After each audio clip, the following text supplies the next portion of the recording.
Bisa sebelah kanan, Ibu.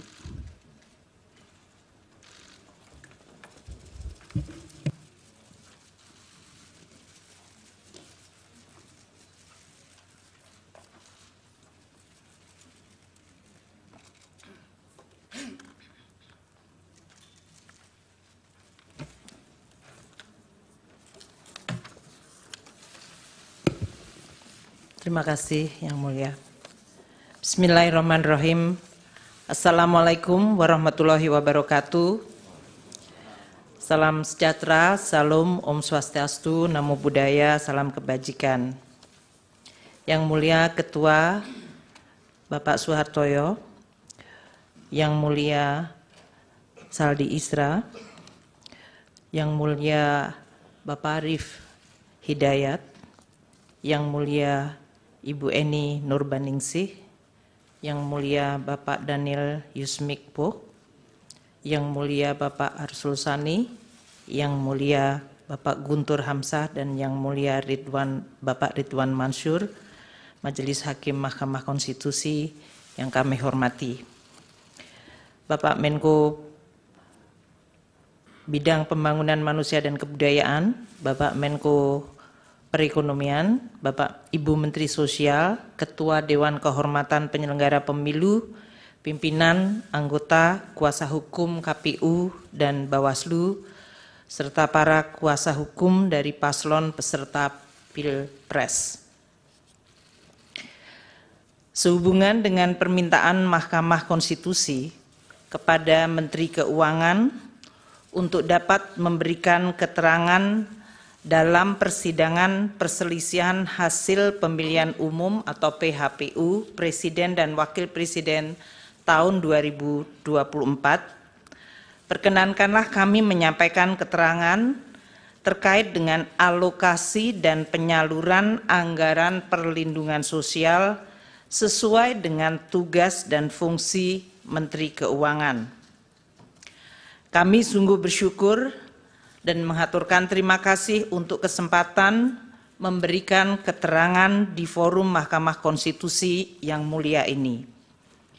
Anggaran pendapatan dan belanja negara atau APBN adalah instrumen penting dan strategis serta penentu untuk mencapai cita-cita bernegara, dan oleh karenanya harus dikelola dan dijalankan dengan penuh tanggung jawab dengan tata kelola yang baik, transparan, dan akuntabel. Forum di Mahkamah Konstitusi yang mulia ini kami percayai menjadi salah satu cara merawat nalar publik dengan menjelaskan dan mendiskusikan bagaimana APBN menjadi sarana gotong royong anak bangsa, di mana yang mampu berkontribusi lebih besar dan yang tidak mampu perlu dibantu. Melalui belanja publik termasuk subsidi, bansos, dan jaminan sosial, negara hadir menjalankan mandat merawat kehidupan bersama yang diharapkan menuju kesejahteraan yang berkeadilan. Melampaui aneka perbedaan yang menjadi hitah bangsa, APBN kita harapkan menjadi sarana bagi segenap elemen bangsa untuk berpartisipasi dan berkontribusi. Kiranya melalui proses politik yang selama ini dijaga secara terbuka, transparan, dan akuntabel, APBN harus terus kita jaga sebagai fondasi dan sekaligus modal politik bangsa Indonesia mencapai tujuan bernegara. Telah banyak contoh negara-negara yang mengalami krisis ekonomi, sosial, dan bahkan politik akibat pengelolaan APBN yang buruk. Alhamdulillah, Indonesia mampu menjaga instrumen APBN tetap secara kredibel dan sehat. Ini prestasi yang harus terus dijaga. Berdiskursus di forum yang mulia ini patut disyukuri. Forum yang mendorong diskusi sehat dan refleksi tentang awal mula Indonesia dibentuk mengundang khususnya para generasi muda agar terpanggil dan turut menghayati kehidupan publik yang baik melalui perbaikan tiada henti dan tidak kenal lelah. Seperti pepatah kuno mengatakan, vis unita fortior. Dengan kekuatan yang bersatu, kita akan semakin kuat. Yang Mulia Ketua dan Majelis Hakim Mahkamah Konstitusi, Pancasila dan Undang-Undang Dasar 1945 telah mengamanatkan negara untuk melindungi segenap bangsa Indonesia dan seluruh tumpah darah Indonesia, dan untuk memajukan kesejahteraan umum, mencerdaskan kehidupan bangsa, serta ikut melaksanakan ketertiban dunia yang berdasarkan kemerdekaan, perdamaian abadi, dan keadilan sosial. Kehadiran negara untuk mewujudkan kehidupan yang layak dan bermartabat, serta untuk memenuhi hak atas kebutuhan dasar warga negara demi tercapainya kesejahteraan sosial, salah satunya melalui instrumen anggaran pendapatan dan belanja negara atau APBN. APBN adalah instrumen untuk mencapai dan mewujudkan cita-cita hidup bernegara, yaitu masyarakat adil dan makmur. Presiden adalah pemegang kekuasaan pemerintahan yang mengelola keuangan negara sebagai bagian dari kekuasaan pemerintahan berdasarkan Pasal 4 Ayat 1 Undang-Undang Dasar 1945 dan Pasal 6 Ayat 1 Undang-Undang Keuangan Negara. Dalam menjalankan kewenangan tersebut, Presiden mengajukan rancangan anggaran pendapatan dan belanja negara atau RAPBN kepada Dewan Perwakilan Rakyat atau DPR untuk dibahas bersama dan untuk mendapat persetujuan DPR menjadi Undang-Undang APBN. APBN merupakan wujud pengelolaan keuangan negara yang ditetapkan setiap tahun dengan undang-undang dan dilaksanakan secara terbuka dan bertanggung jawab untuk sebesar-besarnya kemakmuran rakyat. APBN terdiri atas anggaran pendapatan, anggaran belanja, dan pembiayaan. Adapun rincian atas APBN ditetapkan melalui peraturan Presiden yang digunakan sebagai pedoman di dalam pelaksanaan APBN. APBN menjalankan fungsi alokasi, yaitu menciptakan perekonomian yang efisien dengan melakukan koreksi atas kegagalan mekanisme pasar atau market failure, dan menyediakan barang publik seperti infrastruktur keamanan termasuk peradilan. APBN juga menjalankan fungsi distribusi untuk menciptakan pemerataan pendapatan antar kelompok rumah tangga dan antar daerah.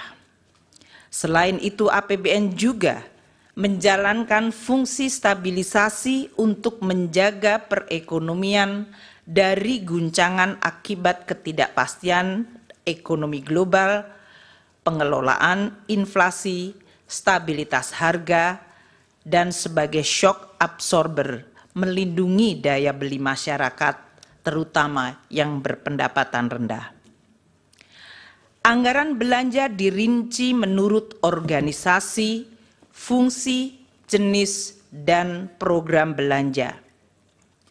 Belanja berdasarkan fungsi terdiri dari 11 fungsi, dari mulai fungsi pertahanan, ketertiban, keamanan, kesehatan, pendidikan, perlindungan lingkungan hidup, perumahan, hingga fungsi ekonomi dan fungsi perlindungan sosial.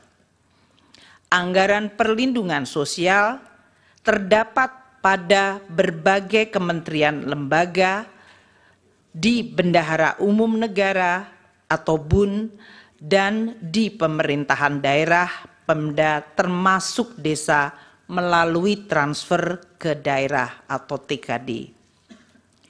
Yang Mulia Ketua dan Majelis Hakim Mahkamah Konstitusi, dalam penjelasan pasal 8 ayat 2, huruf A, angka 4, Undang-Undang APBN 2024, yaitu Undang-Undang Nomor 19 Tahun 2023, fungsi ekonomi diartikan sebagai belanja pemerintah pusat yang berdaya guna dalam mendorong pertumbuhan ekonomi dan menjaga daya beli masyarakat di bidang perdagangan, termasuk pengembangan usaha koperasi dan usaha mikro kecil menengah atau UMKM, ketenaga kerjaan, pertanian, kehutanan, kelautan, dan perikanan, bahan bakar dan energi, pertambangan, industri, konstruksi, transportasi, serta telekomunikasi dan informatika.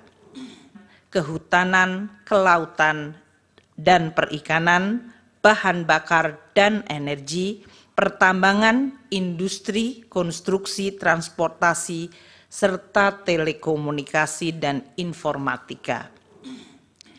Lebih lanjut, penjelasan dalam pasal 8 ayat 2 huruf A angka 11 Undang-Undang APBN 2024, fungsi perlindungan sosial merupakan belanja pemerintah pusat yang berdaya guna dalam memberikan pelayanan sosial, jaminan sosial, pemberdayaan sosial, penyuluhan sosial, dan bantuan sosial serta perlinsos lainnya untuk melindungi masyarakat dari kemungkinan terjadinya risiko sosial.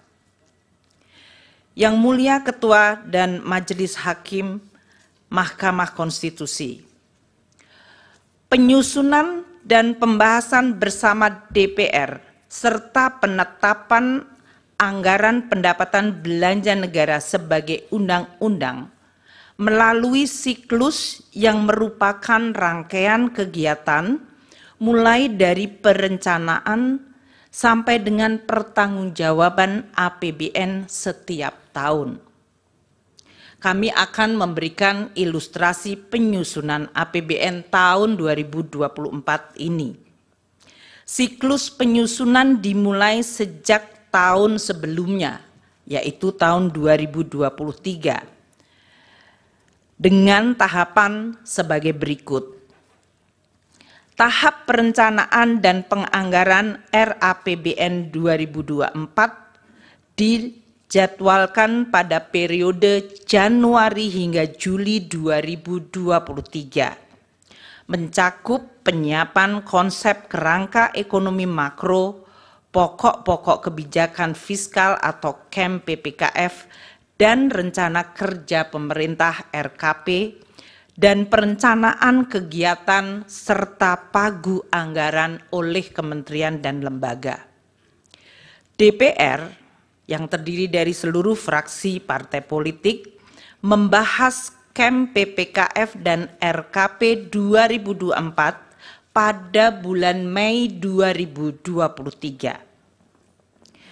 Presiden menyampaikan nota keuangan dan RUU APBN 2024 kepada DPR pada sidang paripurna tanggal 16 Agustus 2023. Tahap pembahasan RAPBN untuk 2024 terjadi pada periode Agustus hingga Oktober 2023, di mana RUU APBN 2024 telah dapat diselesaikan dibahas antara pemerintah dan DPR dan mendapat persetujuan pada rapat paripurna DPR pada tanggal 21 September 2023. Tahap penetapan Undang-Undang APBN yang dijadwalkan paling lambat akhir Oktober terjadi di mana Undang-Undang APBN 2024 yaitu Undang-Undang 19 tahun 2023 ditetapkan pada tanggal 16 Oktober 2023. Selanjutnya, Peraturan Presiden Rincian APBN yang dijadwalkan November-Desember telah selesai ditetapkan pada tanggal 28 November. Tahap pelaksanaan APBN pada tahun berjalan yang diawali dengan disahkan dokumen pelaksanaan anggaran dan dilanjutkan dengan pencatatan serta pelaporan per semester. Tahap pemeriksaan dan pertanggungjawaban Undang-Undang APBN 2024 dijadwalkan pada tahun 2025 atau T+1, di mana BPK akan melakukan pemeriksaan terhadap LKPP yang disusun pemerintah untuk selanjutnya dibahas dan disetujui DPR menjadi Undang-Undang Pertanggungjawaban Pelaksanaan APBN. Kami menjelaskan ini untuk kemudian disandingkan proses lini masa penyusunan APBN tahun anggaran 2024 yang telah selesai pada tanggal 21 September 2023 dan diundangkan tanggal 16 Oktober 2023. Apabila lini masa penyusunan APBN 2024 disandingkan dengan proses tahapan pemilihan Presiden dan Wakil Presiden tahun 2024 yang dilakukan oleh KPU, waktu penetapan Undang-Undang APBN 2024 telah selesai bahkan sebelum waktu penetapan pasangan calon presiden dan wakil presiden pada tanggal 13 November 2023 atau bahkan penetapan Undang-Undang APBN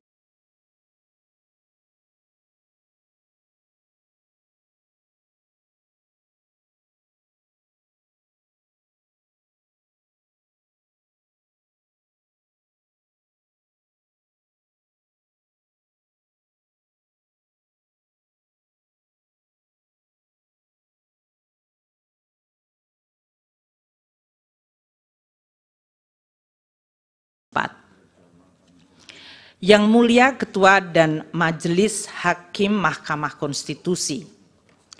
APBN adalah instrumen penting untuk menjaga masyarakat, negara, dan perekonomian agar mampu menghadapi berbagai dinamika perekonomian global, nasional, dan juga menjawab tantangan zaman untuk mendukung berbagai agenda pembangunan secara optimal.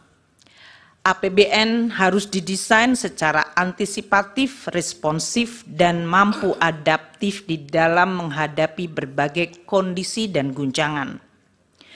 Pemerintah dan DPR sepakat untuk menggunakan APBN sebagai instrumen kebijakan kontra-siklus atau counter-cyclical yang sangat penting. Misalnya pada saat terjadi guncangan hebat dan dahsyat akibat pandemi COVID-19, APBN telah berperan luar biasa secara efektif melakukan penanganan COVID-19 serta dampaknya melalui Program Pemulihan Ekonomi Nasional atau PCPEN. APBN juga bekerja sangat keras untuk menjaga momentum pemulihan ekonomi khususnya dalam penanganan dampak lanjutan atau scarring effect yang timbul akibat dari pandemi 19. Penyusunan APBN 2024 juga tetap menghadapi berbagai tantangan ketidakpastian perekonomian global seperti inflasi dan suku bunga tinggi, di negara-negara maju juga persaingan geopolitik, khususnya eskalasi perang Rusia dan Ukraina dan proteksionisme yang meningkat yang menyebabkan terganggunya rantai pasok pangan dan energi. Selain itu, terdapat tantangan domestik berupa peningkatan investasi yang harus terus dilakukan.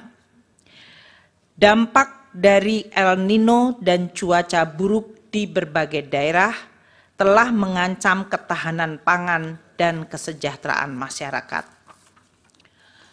Dengan mempertimbangkan berbagai kondisi di atas, pemerintah bersama DPR sepakat bahwa APBN 2024 harus optimis namun tetap waspada terhadap dinamika yang terjadi.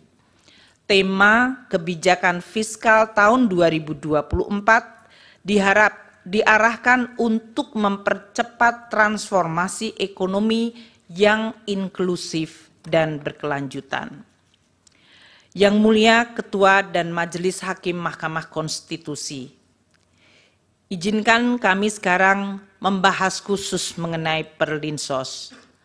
Dengan tema APBN 2024, kebijakan APBN 2024 dalam jangka pendek difokuskan untuk melakukan pengendalian inflasi dalam bentuk stabilitas harga, penghapusan kemiskinan ekstrim, penurunan prevalensi stunting, dan peningkatan investasi.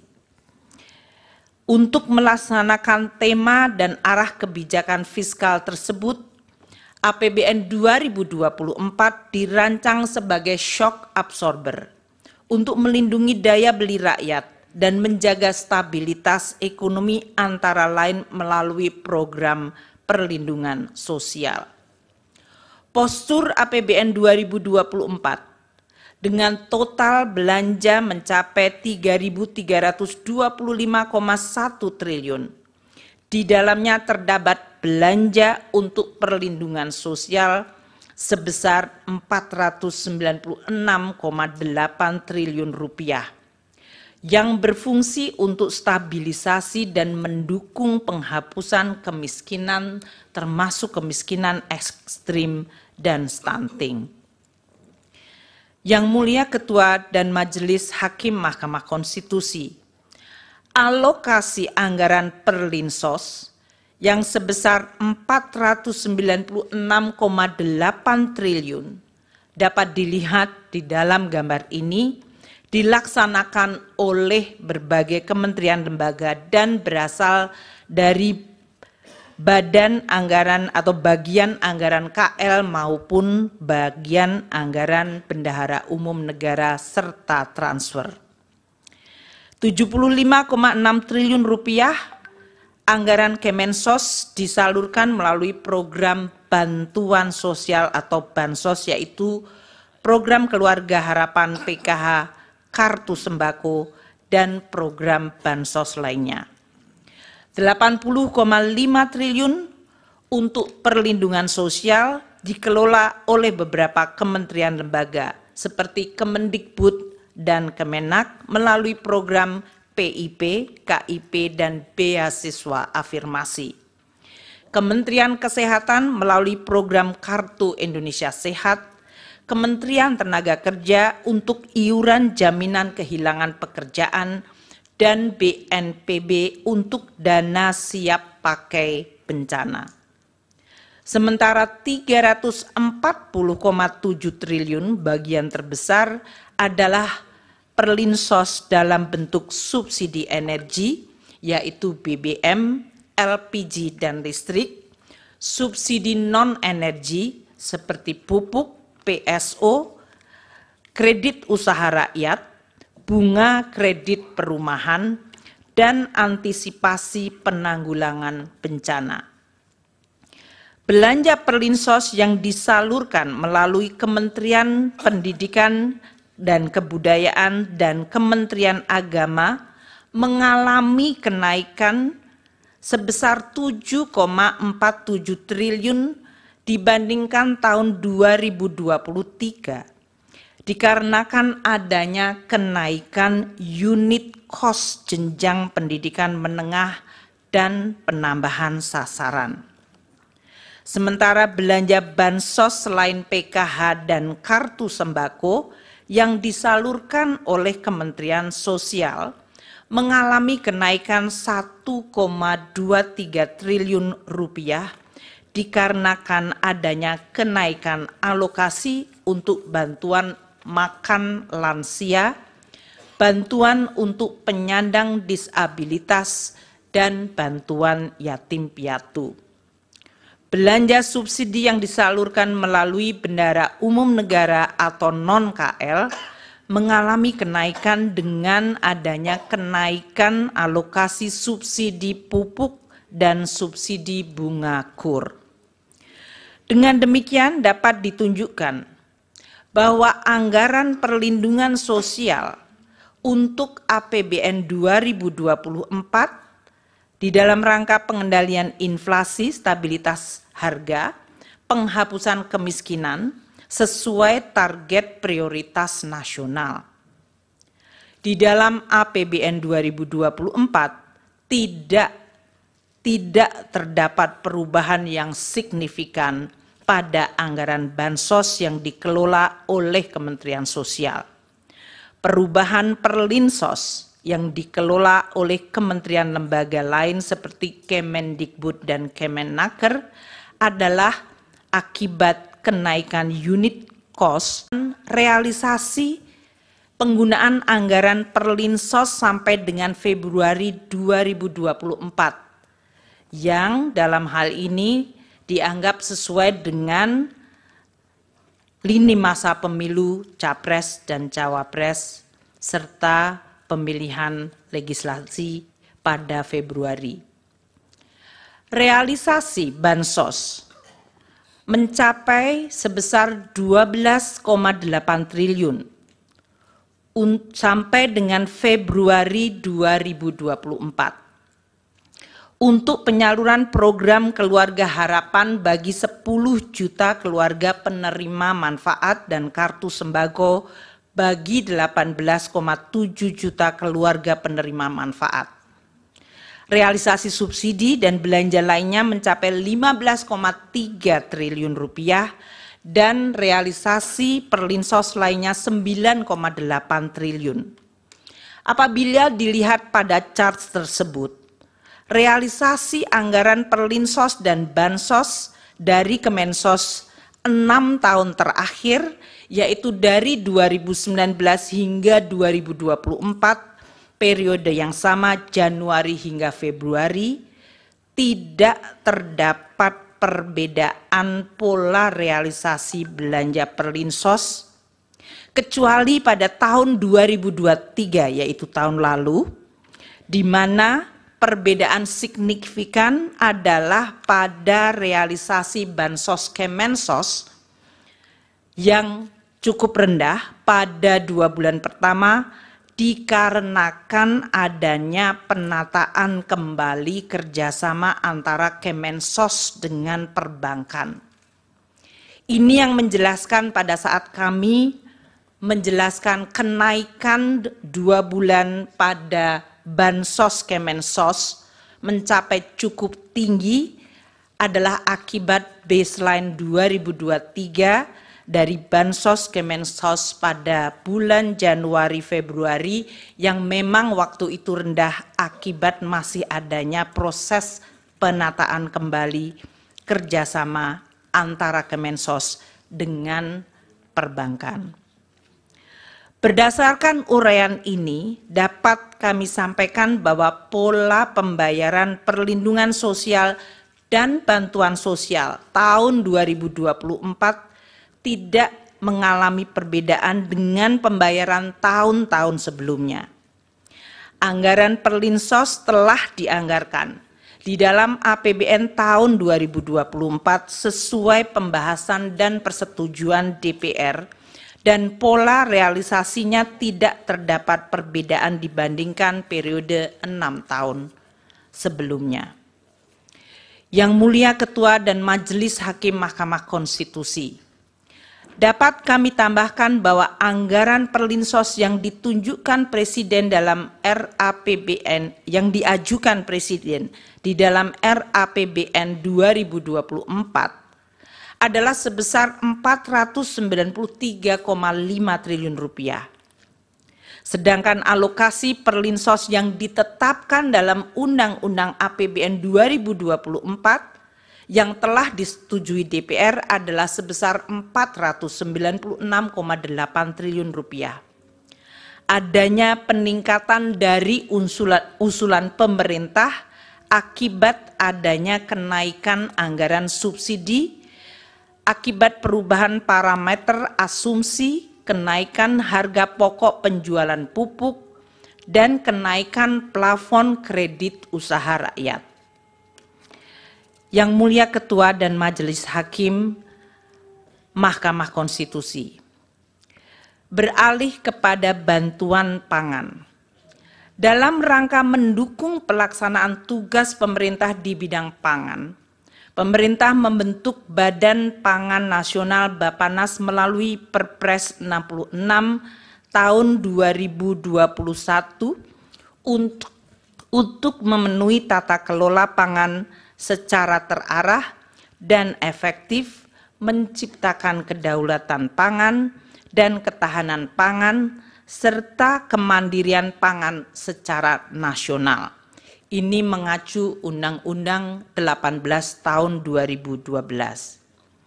Di dalam pelaksanaan fungsinya, Bappenas menangani kerawanan pangan diantaranya melalui pengadaan, pengelolaan, dan penyaluran bantuan pangan untuk masyarakat berpenghasilan rendah dan terdampak bencana.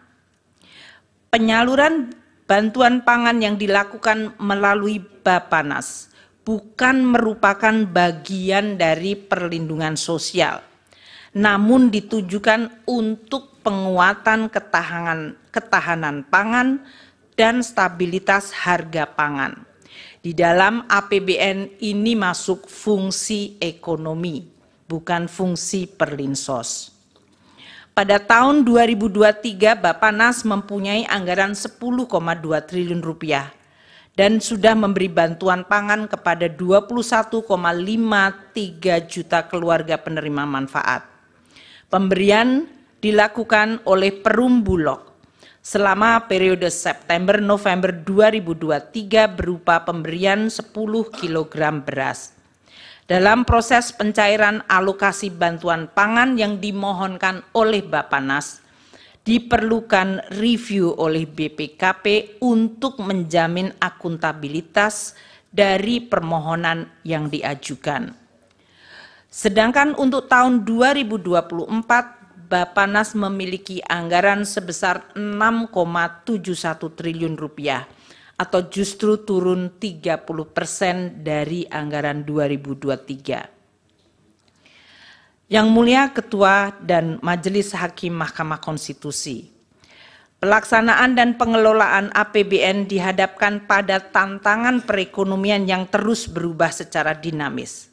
Tantangan tersebut dapat dipicu oleh tensi geopolitik yang berdampak pada volatilitas harga komoditas, terjadinya inflasi tinggi dan suku bunga tinggi atau higher for longer yang mengakibatkan tekanan pada nilai tukar dan perlambatan pertumbuhan ekonomi. Di sisi lain, APBN sebagai instrumen andalan yang penting harus terus dijaga agar tetap sehat, kredibel, dan sustainable. Oleh karena itu, APBN di dalam pelaksanaannya harus terus dikelola secara dinamis, agar tetap bisa terjaga dan efektif menjaga stabilitas ekonomi dan melindungi rakyat, serta mendukung proses pembangunan berkelanjutan. Pengelolaan APBN yang dinamis tersebut dilakukan melalui penyesuaian-penyesuaian seperti dilakukannya refocusing belanja, atau bahkan pernah dilakukan pemotongan belanja seperti pada saat menghadapi guncangan pandemi COVID-19. Penyesuaian yang lebih ringan dilakukan melalui proses automatic adjustment sebesar 5% dari belanja kementerian lembaga. Hal ini untuk mendorong penajaman prioritas belanja kementerian lembaga tanpa mengorbankan target capaian prioritas KL. Hal ini diatur dalam Undang-Undang Nomor 19 2023 tentang APBN 2024 Pasal 28 ayat 1 huruf E dan penjelasannya. Automatic adjustment bermanfaat untuk juga menambah daya tahan APBN di dalam menghadapi berbagai kemungkinan dinamika global dan nasional. Yang Mulia Ketua dan Majelis Hakim Mahkamah Konstitusi, APBN yang sehat, kredibel, dan berkelanjutan adalah fondasi penting bagi kehidupan berbangsa dan bernegara dalam sistem demokrasi yang terbuka dan transparan. APBN juga menjadi instrumen check and balance yang sehat bagi rakyat untuk dapat mengevaluasi cara kerja dan hasil kerja pemerintah. Sebagai instrumen kebijakan yang begitu penting, APBN akan terus dijaga bersama dengan tata kelola yang baik, secara amanah dengan integritas dan profesionalisme yang tidak boleh dikompromikan.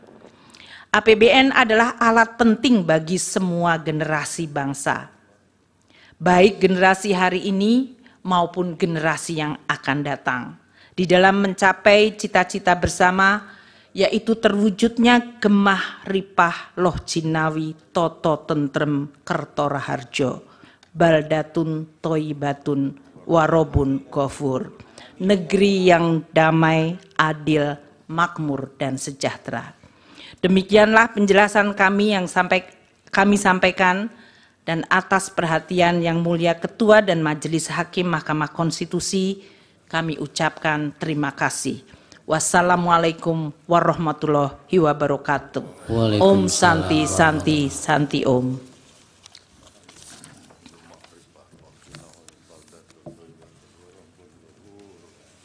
Baik, terima kasih Ibu Menteri Keuangan. Dilanjut dari